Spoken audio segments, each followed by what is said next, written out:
Bree, how Elon Musk almost sold Tesla. A story that almost didn't happen. Today, Tesla is a symbol of innovation. Expensive electric cars, massive factories, and billions of dollars. It is a company that changed the automotive industry and made everyone believe in an electric future. But in 2013, things were completely different. At that time, Tesla was on the brink of disaster. The company was out of money, stock prices were falling, factories were struggling, and investors were panicking. And Elon Musk himself was so desperate that he seriously considered selling Tesla to Apple, a company that had nothing to do with cars back then. This is not a myth or an exaggeration. Musk literally went around looking for buyers, hoping that Tim Cook would save his struggling company. But what happened next turned into one of the most ironic moments in business history. 2013, the year everything fell apart. At the beginning of 2013, Tesla looked like a sinking ship. The production of Model S was slowing down due to supply chain issues. Cars had defects, and fixing them cost a fortune. Every week, the company was losing millions of dollars. Tesla's stock price dropped by 40%, and investors were panicking. There was less than 0.2 months' worth of cash left in the bank, after which Tesla would go bankrupt. Musk was on the edge. He was working 20-hour days, sleeping at the factory, solving problems, but it was not enough. Tesla needed a massive financial injection, or it was over. The emergency plan: sell everything, but to whom? Musk started looking for a way out. He realized that finding a buyer was the only chance to save Tesla. Then he came up with what seemed like a brilliant idea: sell Tesla to Apple. Why Apple?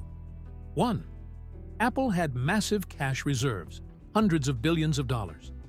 2. Apple was already interested in technology and could build an Apple car based on Tesla. 3. Tesla was a well-known brand, and Musk hoped Apple would see its potential.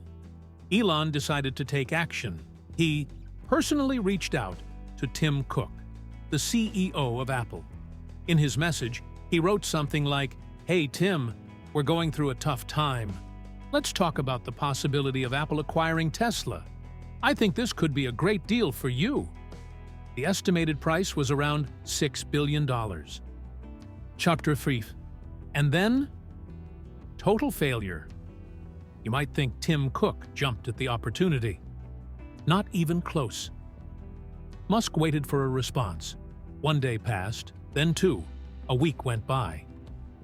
Complete silence. Tim Cook did not even agree to a meeting. He completely ignored the offer. For Musk, this was a huge disappointment.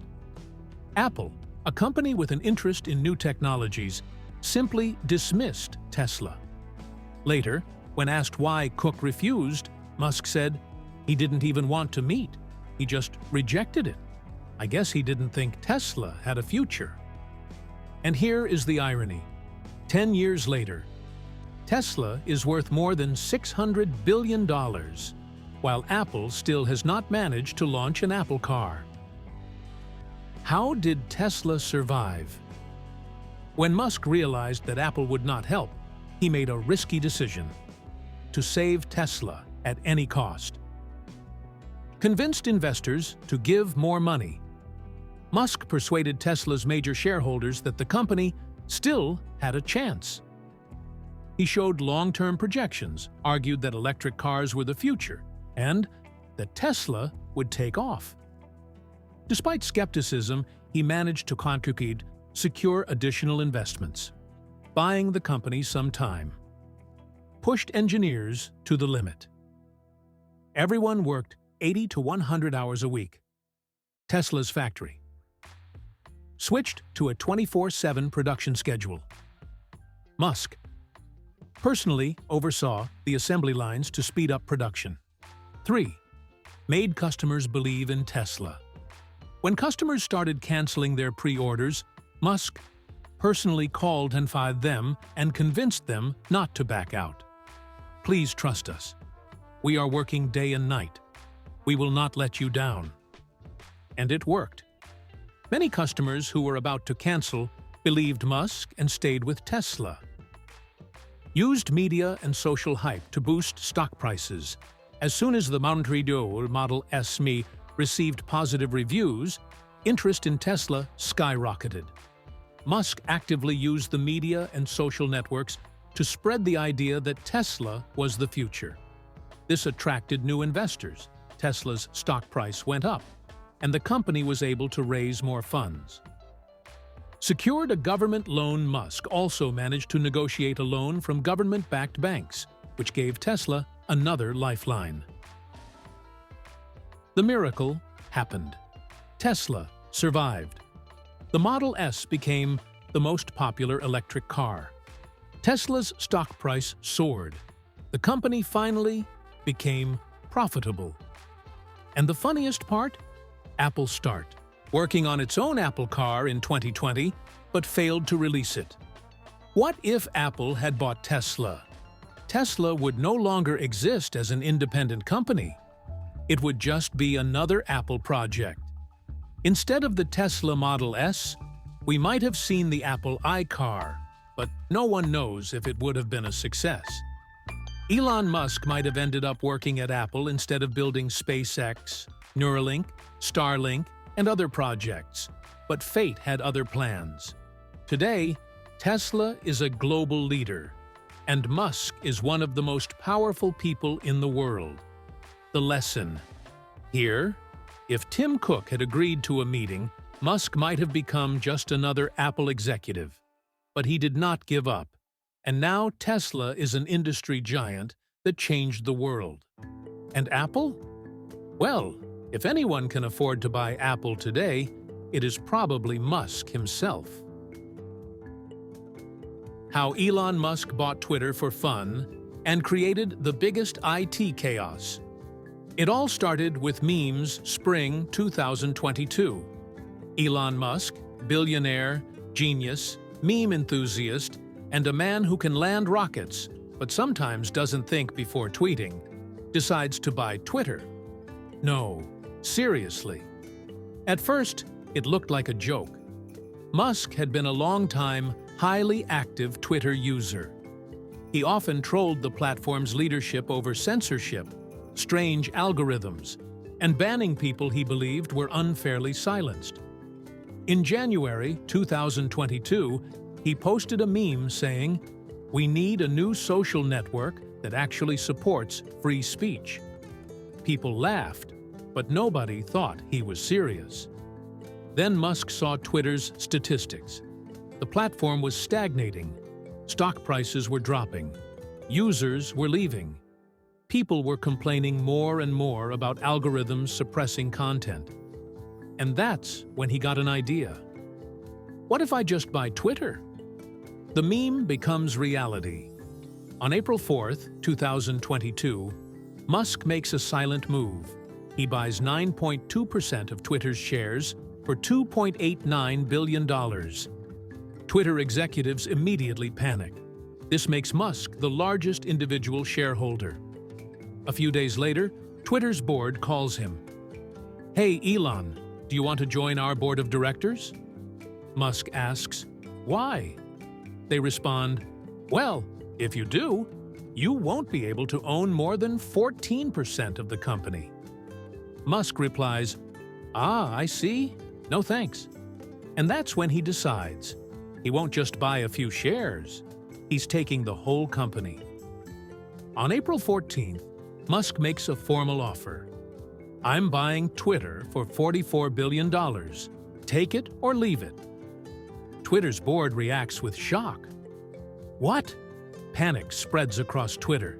The board is terrified. If Musk takes over, their cushy jobs are gone. Employees are freaking out. Musk hates corporate bureaucracy, so layoffs are inevitable. Investors are nervous. Is he bluffing? Or is he actually serious about spending $44 billion? Twitter tries to resist the buyout. Musk simply replies, I'm offering a fair price. If you refuse, I'll tell your shareholders you're stealing from them. By April 25th, the deal is signed.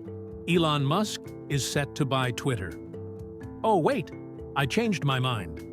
But this is where things get even crazier. A few weeks later, Musk starts to second-guess his decision. He suddenly declares, "I'm canceling the deal. Twitter has too many bots. They lied to me." Twitter immediately sues him for trying to back out. Musk's lawyers realize he can't get out of the deal. If he does, he'll have to pay a $1 billion penalty fee. The court forces him to complete the purchase. On October 28, 2022, Elon Musk officially owns Twitter. He walks into Twitter's headquarters carrying a literal bathroom sink and tweets, "Let that sink in." And then, chaos begins. Musk's Twitter takeover. Absolute madness. Fires 75% of employees. Most are laid off via email. Immediately fires the entire executive team, including the CEO, CFO, and head of legal affairs. Dismantles Twitter's moderation team. No more banning accounts for harmful content. Engineers quit in droves. There's barely anyone left to maintain the platform. HR department? Completely useless now. Then he starts making massive changes in real time. Brings back banned users. Donald Trump, Kanye West, Andrew Tate, and others get reinstated. Changes Twitter's algorithms on the fly, sometimes in response to random complaints. Adds an $8 subscription for blue check marks, which backfires spectacularly. The $8 checkmark disaster. With verification now available to anyone for $8, fake accounts flood Twitter. A fake verified Eli Lilly account posts, "Insulin is now free." Result? The real Eli Lilly loses $15 billion in stock value. Other impersonators. Fake Nintendo account posts Mario flipping the middle finger. Fake Pepsi account says, "Coke is better." Fake Tesla account posts, "Our cars explode more than ever." Advertisers freak out and start leaving. More Twitter chaos changes. Twitter's name to X, just because he likes the letter X.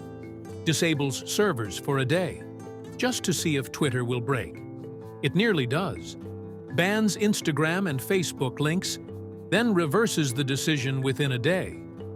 Fires employees directly on Twitter. An engineer publicly disagrees with Musk? Fired in a tweet. 1 year later. What's the damage? Half of Twitter's advertisers are gone. The company's valuation drops from $44 billion to $19 billion. Musk admits Twitter is losing tons of money. But somehow, the platform is still running. Moral of the story. If you're the richest person in the world and you're bored, you can buy an entire company for fun. But figuring out what to do with it? That's a whole different problem.